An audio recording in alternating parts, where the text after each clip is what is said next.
সালামু আলাইকুম। দর্শক, বর্তমান সরকার কি বিএনপির কথা মতো চলতেছে? এই সরকারকেও কি বিএনপি দখল করে নিয়ে গেছে? আমাদের আসলে এটাই মনে হয় যে বর্তমান সরকারকে বিএনপি দখল করে নিয়ে গেছে। বিএনপির কথা মতো সরকার দেশ চালাচ্ছে।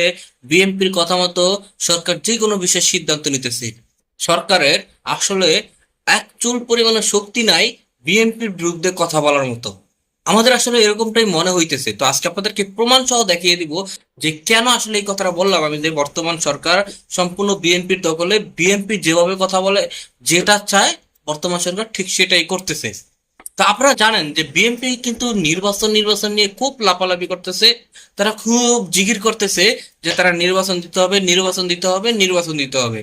এবং ডক্টর মোহাম্মদ ইউনূস তিনি কিন্তু এই বিএনপি নির্বাচনের মানে বিএনপির জ্বালায় অতিষ্ঠ হয়ে তিনি কিন্তু ঘোষণা দিয়েছে ফেব্রুয়ারি মাসে নির্বাচন হবে।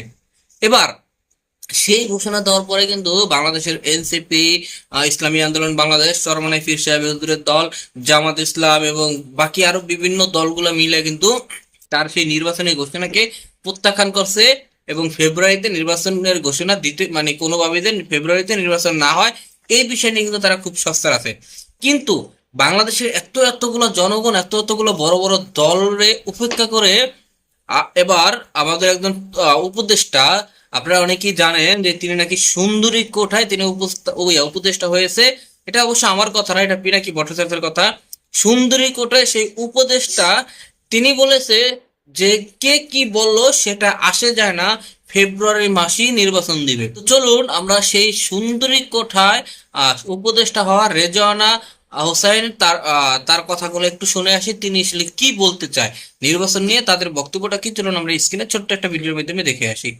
সরকারের প্ল্যান তো সরকার প্রধান উপদেষ্টা মহোদয় নিজে ক্লিয়ার করেছেন।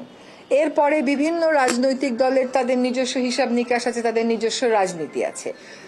এইটার সাথে তো সরকারের অবস্থান বদলের কোনো সম্পর্ক নাই। সরকার বলেছে ফেব্রুয়ারিতে নির্বাচন হবে, সরকার সেই মোতাবেক নির্বাচন কমিশনকে প্রস্তুতি নিতে বলেছে। এটাই হচ্ছে সরকারের অবস্থান। সেইগুলো হচ্ছে ঐক্যমত কমিশন এগুলো নিয়ে ডিল করছে। এখনো পর্যন্ত নির্বাচন ফেব্রুয়ারির প্রথমার্ধে হওয়ার জন্য নির্বাচন কমিশনকে বলা হয়েছে এবং ফেব্রুয়ারিতে নির্বাচন হবে। তো আপনারা এই সুন্দরী কোঠার উপদেষ্টা হওয়া রেজওয়ানা তার কথাগুলো শুনলেন। তো এখন এখানে বিষয় হচ্ছে যে বর্তমানে নির্বাচন নির্বাচন করতেছে কারা? বর্তমানে নির্বাচন করতেছে বিএনপি। এবং এই নির্বাচনের বিপক্ষে কিন্তু সবাই, তাই না? বাংলাদেশের বিএনপি দল ব্যতীত বাকি সবাই কিন্তু নির্বাচনের বিপক্ষে। এখন এই নির্বাচনের বিপক্ষে হওয়ার পরেও আহ, কেন বিএনপির কথা মতো তারা নির্বাচন আগামী ফেব্রুয়ারিতে দেবে? তাহলে এখানে হয় এই বর্তমান সরকারকে বিএনপি চালাইতেছে, অথবা বিএনপি কে বর্তমান সরকার খুব ভয় পাইছে যে তারা ধরেই নিছে যে আগামী নির্বাচনে ক্ষমতা আসবে বিএনপি। যখন বিএনপি ক্ষমতা আসবে তখন তাদেরকে আবার বাটাম দিবে। তো তারা হয়তো বা এই ভয়ে তারা এখন খুব তড়িঘড়ি করে নির্বাচন দিয়ে চলে যাবে। এবং এমনও শোনা যাইতেছে যদি জামাত ইসলাম তারা যদি নির্বাচনে না যায় বা নির্বাচনে দিতে বাধা দেয়, তাহলে প্রধান উপদেষ্টা ডক্টর মোহাম্মদ ইউনূস তিনি কিনা পদত্যাগ করবে। এরকমও হুমকি দামকি তারা আসলে দিতেছে।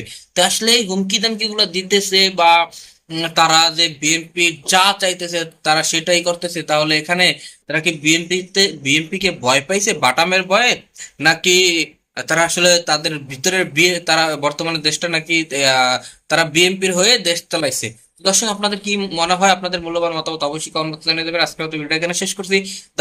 দেখা হবে পরবর্তী অন্য কোনো ভিডিওতে। সেই বন্ধু ভালো থাকবেন, সুস্থ থাকবেন। আল্লাহ হাফেজ।